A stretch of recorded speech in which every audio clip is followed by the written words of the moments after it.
Hola, ¿cómo les va? Buenas tardes. Nos volvemos a encontrar para seguir con las cartas paulinas. En este caso vamos a ver Romanos.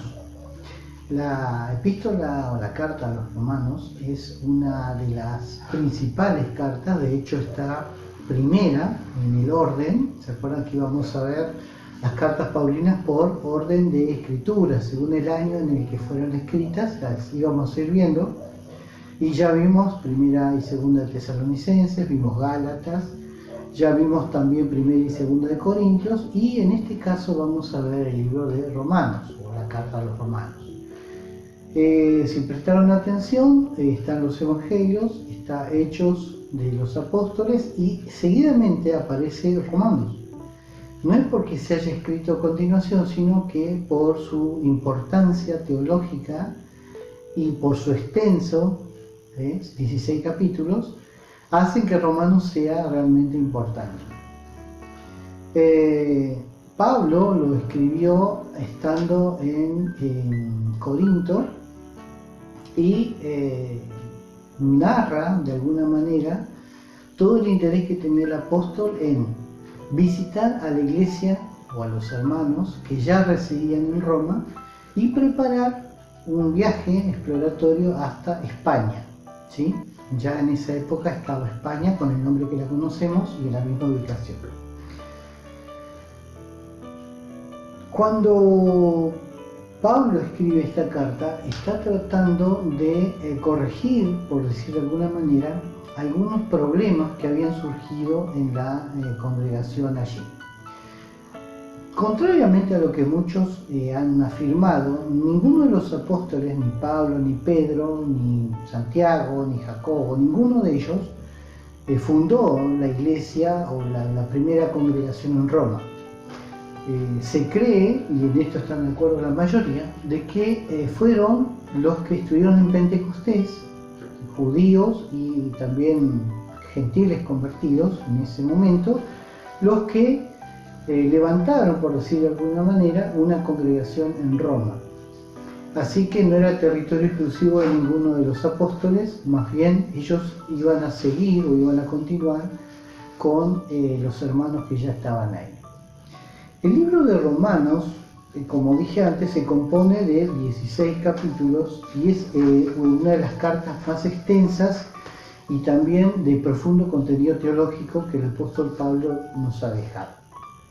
Fue escrita en el año 57 después de Cristo. Esto tiene que ver también con al final de su tercer viaje misionero, estando, como dije, en Corinto y con la ayuda de Tercio, un hermano de la fe, y mientras Pablo estuvo hospedado en la casa de otro hermano que mencioné, Gallo, ¿sí?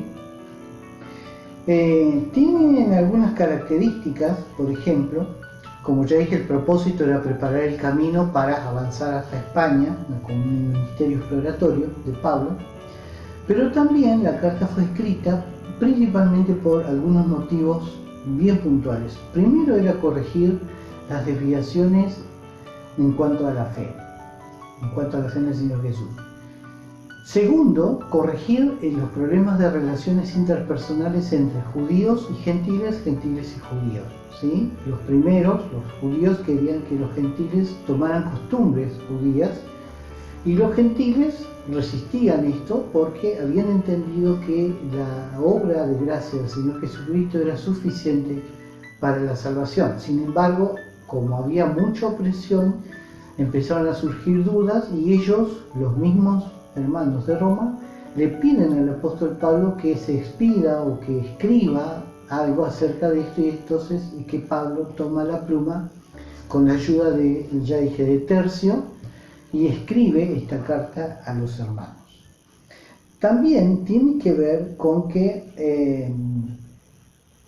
la obra en Roma tenía mucha influencia helénica, mucha influencia de las ideas y filosofías. Entonces había tres grupos. Estaban los que realmente querían seguir las enseñanzas del Señor Jesús, como Pablo les había enseñado, los que querían judaizar al resto, y también estaban los opositores de Pablo, Esto tiene que ver con grupos antagónicos a Pablo que se esforzaban en desacreditar su autoridad apostólica, desacreditar su ministerio, que para esta altura ya hacía 25 años que Pablo recorría, predicaba y enseñaba acerca del Señor Jesús. Cuando Pablo escribe esta carta y luego viaja a Roma, se queda por 3 meses para enfrentarse a los adversarios, para fundamentar al grupo realmente que quería seguir las enseñanzas de Jesús y para contrarrestar también a aquellos que, estando dentro de la congregación, vivían con costumbres todavía, como decimos nosotros, carnales, ¿sí? Las disensiones, los pleitos, las herejías, las disoluciones se manifestaban en un grupo, no en todos, pero en un grupo que también formaba parte de la congregación. Es entonces que Pablo toma esto y se dedica no solamente a escribir y a hacerle llegar personalmente la carta, sino también en quedarse durante 3 meses para ocuparse personalmente de estos problemas. Con respecto a qué tipo de persona escribe esta carta, Pablo la escribe a los no judíos principalmente, porque entendió que su ministerio era hacia los gentiles. Entonces, pese a que muchas veces intentó convencer a los judíos en las sinagogas, discutiendo con ellos, argumentando, viendo lo que decían las escrituras del Mesías y negándose los judíos, es que él, en un acto simbólico, sacude sus túnicas y dice: basta, hasta acá llegamos, de ahora en adelante yo me iré a los gentiles. Y ahí es donde Pablo empieza su ministerio abierto totalmente y direccionado totalmente al pueblo gentil, al no judío, ¿sí? Siendo él un judío de pura cepa, como era ser fariseo y saber toda la ley de Dios. Así que Romanos ocupa un lugar preponderante dentro de las cartas paulinas, no solamente por lo extenso, como ya lo dijimos, sino por el contenido teológico, fundamentador, correctivo de la sana doctrina en una congregación que había nacido de los conversos del Pentecostés, que recibieron la visita de Pablo después y que obviamente quisieron que el apóstol siguiera siendo su mentor.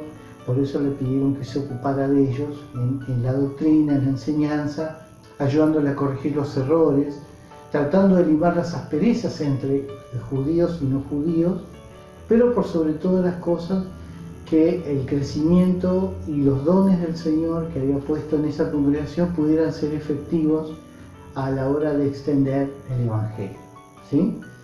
El martes pasado yo les acerqué un material que me pareció interesante acerca de 1 y 2 de Corintios, así que con la misma intención voy a complementar este video con un material acerca de Romanos, donde están los gráficos, las fechas, comentarios, para un mejor entendimiento. Así que ahora, hermanos, hasta ahora y hasta aquí dejamos entonces el libro de Romanos. Espero que esto les sirva, aparte del material que les voy a contar, ¿sí? Nos vemos entonces en el próximo.